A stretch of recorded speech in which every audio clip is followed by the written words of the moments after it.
I guess the best way to start this is start talking about Starkville, the museum, the shoe shine parlor, and where we all come from. My daddy, he he was a pioneer, and he started his own band and taught himself how to play the saxophone and the clarinet. And shortly after that, he taught all of the kids how to play an instrument. And the name of his band was George Evans and the Crusaders. He started the shoe shine parlor with one chair and ended up with 15. And the interesting part about that was during the segregated years, you see, we had to have the white up front and the black in the back.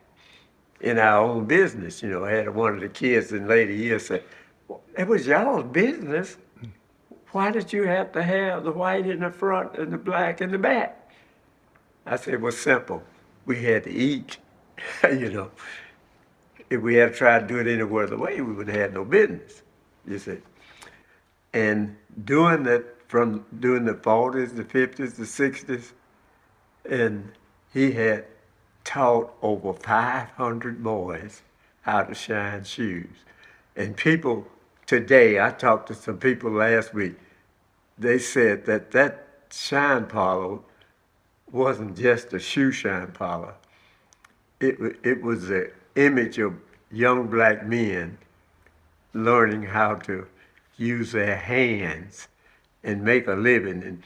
And we had kids from that shine parlor to move out and walk into all walks of life.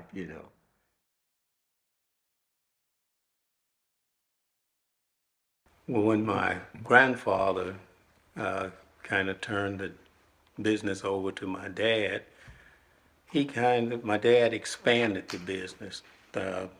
We not only shined shoes, we also did leather coats or leather skirts, any leather goods, and we would dye leather as well.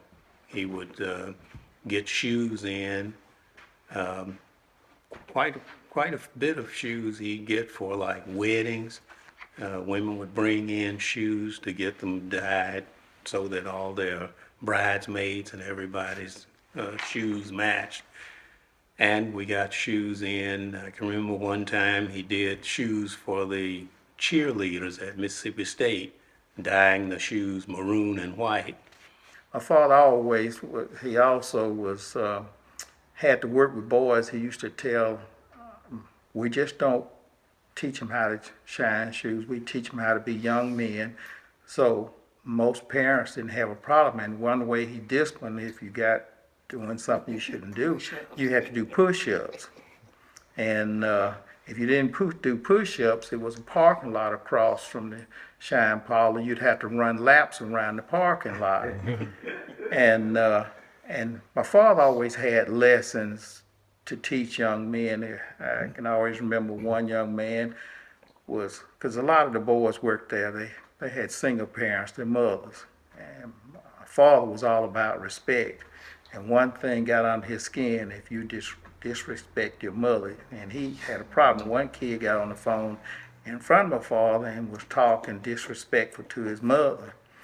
And so he had a good lesson after he got off the telephone that he would never want to hear him talk to his mother that way again.